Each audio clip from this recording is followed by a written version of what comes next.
Hey everybody, welcome back. This is Gavin T. And behind the camera is my brother Adam Bihu. Hello. And we're going to show some more vinyl, mostly from the 70s and stuff. Last time I had to upload, I mentioned how much I love the Police album Synchronicity, and I kind of did my own little reimagining of the cover. And Andy Summers and Stuart Copeland turned out pretty good, but I was tired.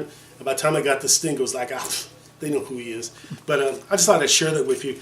Pretty soon I'm going to show all of my art-related sketches on an upload that will not include vinyl, so be ready for that. But let's go ahead and get started. The group Yes has had a long career. The first 5 albums were just phenomenal smashes. Everybody loved them. And they've had a good lineup over the years of Bill Bruford, Rick Wakeman, Chris Squire, John Anderson, Trevor Horn, and Steve Howe, I believe Steve. And there's been a lot of changes in their lineup. But I'm going to start like in the mid-'70s to like the late '70s in some of their offerings. And this is the first album that really didn't do as well with the public or with critics as the other ones. This is Tales from Topographic Oceans. Now what makes this album so interesting is, like many of the Yes stuff, it's very proggy, and this is conceptual. The thing is, it's a 2-record set, but there's only 4 songs on the album. That's each side of the album is a song. And a lot of people weren't sold on this, including Rick Wakeman, because from what I read, Rick Wakeman quit after releasing this album. So kind of a sad chapter, but you know, it's still successful, because I think on both sides of the pond it peaked at number 6, but it petered off pretty quickly. And then was followed in 1974 by this album, Relayer, which is pretty much a very proggy album as well. Rick Wakeman didn't come back. We had another keyboard player. And it's not bad. It's got the same kind of artwork that we're used to seeing in the Yes album covers. I haven't listened to this one much, so I'm not going to give too much of a critique on it. But it's not bad from what I've heard. But then they decided to go to less conceptual and more song-related or hit-related stuff. This is 1977's Going for the One. Rick Wakeman came back for this one. Didn't receive the popularity and attention that the first 5 albums got, but it wasn't bad either. It came, like I said, in '77 and more song-oriented, as was this one, Tormato, which came out in '78. However, this would be the last album, once again, for Rick Wakeman and for John Anderson, as they both would quit. This is not a bad record, more song-oriented. And the funny story behind this one is I went to a record store and I happened to see this sitting there, but it was like this on the counter. And I saw it from the distance and thought, man, somebody smashed a tomato on that album. I'm going to go over there and scrape off the tomato and ask for a discount. Oh, I was so naive. The tomato is part of the artwork, and so, but it's still a good record. But you could really take me back then. This was back in 1978, so I was young. This is Neil Young, self-titled album, very good record. This has the last. I think the song is "The Last Trip to Tulsa," "The Loner," and "The Old Laughing Lady." Martin Scorsese directed, or at least produced, a documentary called Heart of Gold, which was Neil Young doing some of his good stuff. It was like a jamboree. Nancy Griffith was there. It was amazing. The last song he performed was "The Old Laughing Woman," which I just love that song. So if you get a chance, check this out. Neil Young, the great Neil Young. Now here we got son of the great Woody Guthrie, Arlo Guthrie. This is Washington County. Arlo Guthrie kind of reminds me of Bob Dylan. I'm not going to be the first one to say that or notice it. He does a lot of homespun stuff. This one came out in 1970. And he likes to do traditional recordings. And apparently, though, on this album, he has an axe to grind. I don't know what's going on there. Just kidding. But check it out. It's Washington County. I'm going to kind of fly through these. I want to spend a lot of time on this album, which I consider pure, unadulterated magic. The group is called Trees, and they only released 2 albums, and this is the second one. Came out in 1970. It's what you would call folk rock, but it's acid psych folk rock. I have never heard anything like this. It took forever for me to get this, but this album was reissued back in, I think, 2007 on 180-gram vinyl. Also, it was reissued on compact disc. It's a 2-disc set with special features. And I snagged up 2 copies of the album and 2 copies of the CD. Now, if you're not sold in this group or this type of music, and you got 10 minutes of your life to spare, Listen to a song, the last song on side one called Sally Free and Easy. Yeah, I want to make sure I say that right. It is so beautiful. I actually went into a trance when I was listening to it. I was just thinking about it. See, I almost went into a trance. Just kidding. The cover was designed by Hypnosis. They've done some great covers. The thing is, if you give your little girl a glass of milk, the last thing you want to see her do is sploosh it around, but it sure makes for a great cover. Once again, this is Trees on the Shore. The lead singer, her voice is just like an angel. I mean, it's just a great album. So you do yourself a favor, buy it, love it, thank me later. In 1969, we had Mary Hopkin.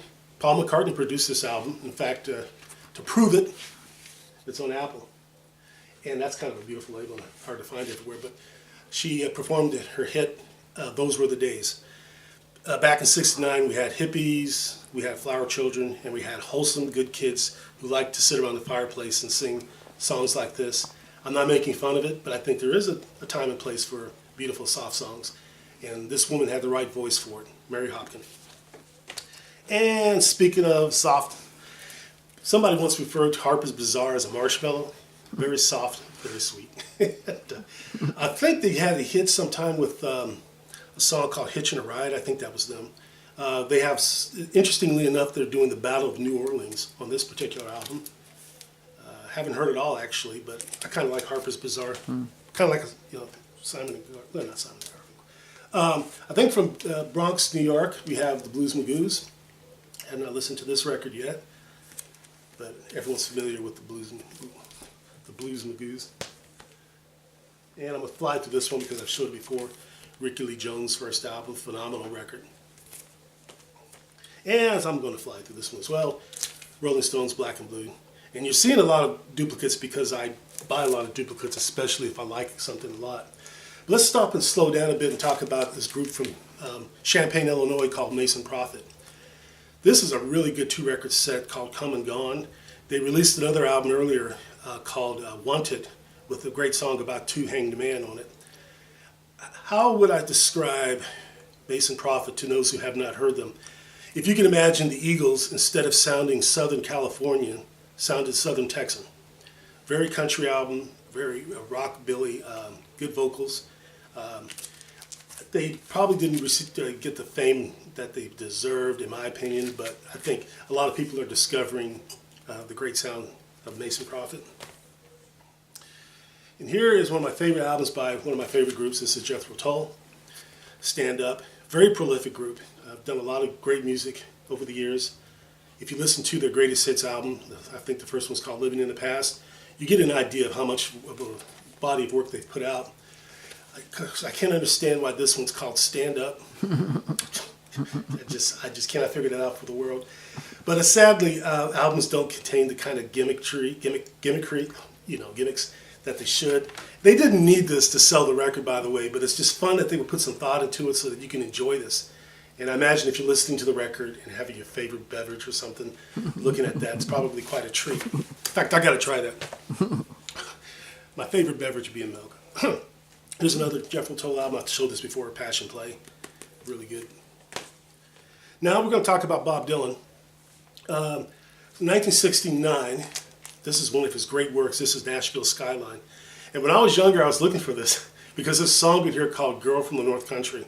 And I kept going around saying, Bob Dylan did a duet with Johnny Carson, and I'm looking for it. And people at the record store saying, what? Yeah, Johnny Carson and Bob Dylan did this great song together. And it was Johnny Cash. I knew it was Johnny Cash, but I kept saying Johnny Carson. But I'm not going to say much more about this record because so many people have commented on it. But I do want to say something about this one. That was 69. This was 1970. This has received some horrible critical and fan bashing like you wouldn't believe. This is a two-record set, Self-Portrait. Many people say it's all over the place. It's a combination of live performances and stuff that just doesn't belong together. Guess what? I haven't listened to this record to this day. I cannot make myself listen to this if it's going to be that bad because I don't want something to taint, by how much I like Bob Dylan. If I listen to this and hate it, I'm really just asking for disappointment. But one of these days I will get around to it. But if any of you out there can convince me to give this a listen, let me know why, and I'll get around to it. Now, this is also considered a mediocre album by Bob Dylan. This is Planet Waves. He was backed up, his backup band was the band. That would include Levon Helm and Robbie Robertson. Now let me give you a quick fun fact about Helm and Robertson. Not only were they musicians, but they also dabbled into acting. Levon Helm played Loretta Lynn's father on Coal Miner's Daughter, who was played by Sissy Spacek, Oscar-winning film. Levon Helm was really good in that. There's an obscure film called Smooth Talk starring Treat Williams and Laura Dern. And once again, Levon Helm plays a father figure in that, and he's a sensational actor. Low key, but perfect. Robbie Robertson was in this really strange movie called Carney. I saw this years ago. He plays a carnival bouncer, and his co-stars are Gary Busey, who plays a dunk tank clown, and Jodie Foster, who plays a midway worker who later becomes a burlesque stripper in Carnival. And it's about the love triangle between those three. Robbie Robertson is no Al Pacino, but I think his low-key performance could not have been done by anyone else. So he not only wrote good songs like The Night They Drove Old Dixie Down, but he also has some acting chops. But back to Dylan. I think that maybe people felt that Dylan's performance was underwhelming because the band is so overwhelming. I would prefer to use the term low-key because I listened to this and I would say that it's maybe low-key, not underwhelmed. However, if anyone wants to put an asterisk on him being underwhelming, is the fact that the year later, his next album was Blood on the Tracks, which was his juggernaut. I mean, he really came out with both barrels blazing on that album. And I think that was 75. Tangled Up in Blue was the opening song to that album, and it just takes no prisoners. So check that one out. I like Blood on the Tracks a little better than Blonde on Blonde or Highway 51 Revisited, in fact. This one here came out in 79. This is the first Bob Dylan album I heard cover to cover. This is Live at Budokan. Good performances, a good record. And I've showed this before, but I've had so many copies, Slow Train Coming, when he converted to Christianity. And here's another album which kind of got panned a little bit. 1986 is Knocked Out Loaded. He does some collaborations with Sam Shepard, the playwright. Tom Petty helped him co-write a song. He did a cover of a Chris Christopherson song. So he was kind of collaborating and doing covers on this album. And I didn't think it was too bad, I think the problem is so many people hold Dylan up to such a high standard that, when he comes just a little under par, that they expect more. I'm going to end this with two really great records. This is the second offering from the Eagles. This is Desperado. Came out in 73. Didn't even crack the top 40. Didn't do as popular as their first album. But two of the biggest songs and the greatest songs are from this. This is the title song, Desperado, which, by the way, Linda Ronstadt kills it. She does a cover of this and kills it. Yeah. And then there's Tequila Sunrise. And by the way, the best way to listen to Tequila Sunrise is with a Tequila Sunrise. Just thought I'd mention that. It kind of carries the old Westerns country theme. As you can see, the boys are playing outlaws, slain by the good citizens of wherever that is. A lot of people can associate the Eagles' music with Southern California, but I think they're mostly founded in Detroit or from Detroit. And sadly, we did lose Glenn Frey. And here's the Eagles live. Really, really good live album. When this came out, they played Seven Bridges Road on the radio, and it just reminded us of how well the Eagles harmonize on their vocals. Just a stunning live record. And coincidentally, the last song on this album is Take It Easy. And I say coincidentally because that was the first hit they released. It was co-written by James Brown. Jackson Brown. Hey, James Brown would have been a good collaborator. But it was co-written by Jackson Brown. And it's almost as the Eagles were saying, now that you've enjoyed our entire body of work, we want to remind you guys of where we came from. So the last song they did, and I think is very touching, was Take It Easy. They even include some of Joe Walsh's songs in this album, All Night Long and also Life's Been Good. So it's a really good, generous spread of the Eagles. That should do it. I appreciate you coming by and visiting with me. Thanks for all the subscriptions and likes. And I love you all. Have a good day.